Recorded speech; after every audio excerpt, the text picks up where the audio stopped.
If you have a coach or an AD or president mention conference realignment to you this week, specifically Auburn going to the SEC East, what would your response be?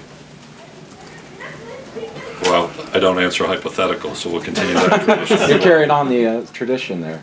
But there has been... The way you set that up and asking about conference realignment, I thought, well, they won't be from this conference if they ask that question.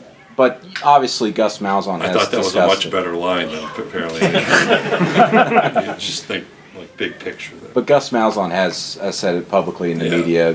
What are your thoughts? But I've read those stories, I think was my quote, wasn't it, John? It was. Wasn't much of them, but it was. Yeah. Building on the division idea, I know there was the idea in the NCAA of doing away with divisions and allowing a conference championship game to be played without having to do the round robin.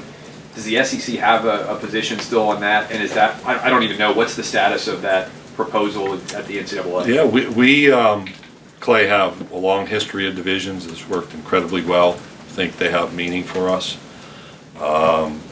When the proposal was introduced, we did not support the elimination of divisions to sponsor a football championship game. And what happened with that is you can sponsor, I may not get all of the language right, but with 10 teams, a conference could sponsor a championship game, provided it played a full round robin, or if you were larger, that you would conduct that competition in division. So the legislation's been static except for that 10-team conference adjustment.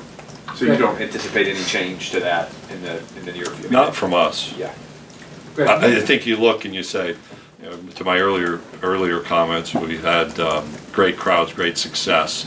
It's a dynamic that has worked well. Yeah, there's an ebb and flow between those divisions, but there's great competition in both, and the chance to be in Atlanta means something for both teams, something very meaningful, and our membership sees value and seeks to continue that tradition.